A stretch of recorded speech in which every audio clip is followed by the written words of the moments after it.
Alright, so in this video we're just going to talk about linear and angular momentum. It's going to be pretty quick. Alright, so first off, what is momentum?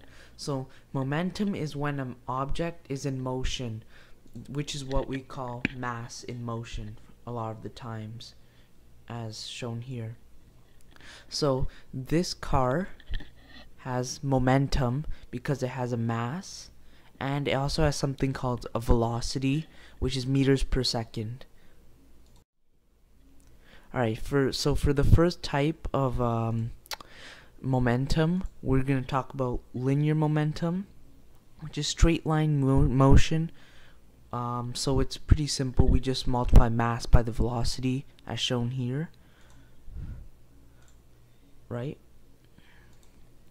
And so I'm just going to do a quick example. If an Audi TT has a mass of 1,450 kilograms and is traveling at 54 meters per second, what is its momentum? So we just plug in the values, 1,400 and... Oh, I made a slight mistake here, so let's just pretend that this was 420 kilograms. Alright, and then you just multiply those two together, and you get 76,680 kilograms per times meters per second.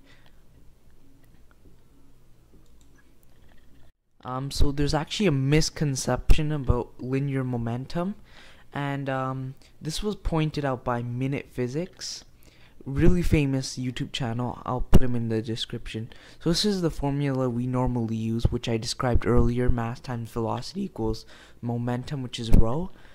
So but the actual momentum formula is momentum equals mass times velocity over the square root of 1 subtract velocity squared divided by speed of light squared. So what happens is momentum exponentially increases when velocity increases. So this gets more and more noticeable as we get to the speed of light. So for the most part, here I'll show you real quick. If we have mass times velocity and then square root of 1 subtract velocity over c square. If velocity is relatively small, then this would be really close to pretty much zero. Like it'll be like 0.1, 0.002, something like that. So we could say that approximately it's this times over 1. So if the number is basically 1, then we don't really see the need in adding all of this in, so which is why we just write mv. But this is actually what it is, which was proposed by Einstein. So the second type of momentum is angular momentum, which is the momentum of an object when it's either rotating around the axis of rotation, which is here in the middle of the circle, or it's orbiting or circulating an object. So in the first example we have a rotating where this string or straight object is rotating around the circumference of the circle, whereas in the second example we have the moon, which is orbiting around Earth. So there's two different formulas to find each one. So the first one is L for momentum, which is equivalent to the moment of inertia, which is not really a force, but it basically resists acceleration or angular acceleration. It's also known as rotational inertia, which we multiply by omega, which is the angular velocity, which is the velocity around the axis of rotation, which is shown in this arrow right here. So if we go a little bit deeper, we find that moment of inertia is equivalent to mass times radius squared, or radius squared times mass, which is then multiplied by the angle divided by time. And then so this angle over time, angle must be in radians, by the way.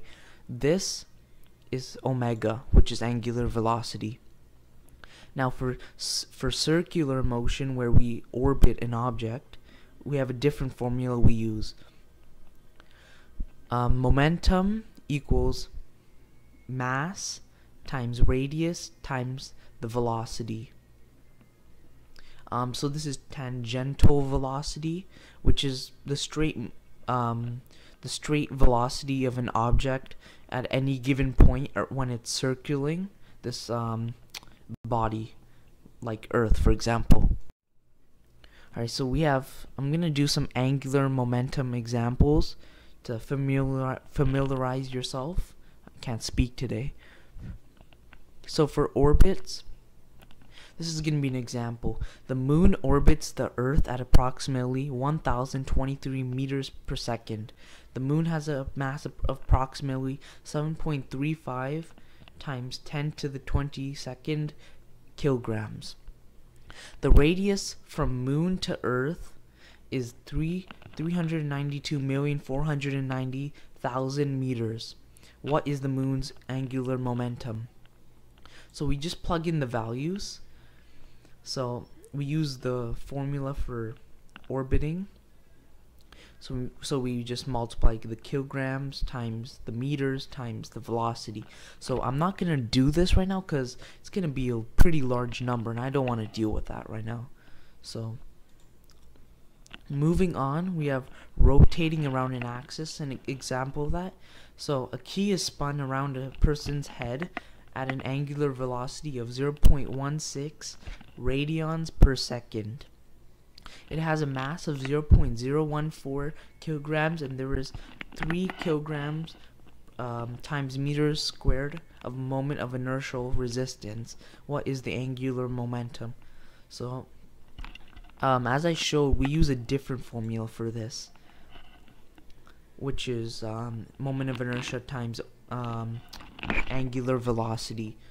So we plug those in and we find that the angular momentum is 0.45 kilograms per meter squared times meter squared per second. Sorry about that. Alright, so that's gonna be the video, and tell me what was confusing. This is my first video, so I'm kinda, struggling, but I'll get better at it. So see you in the next one.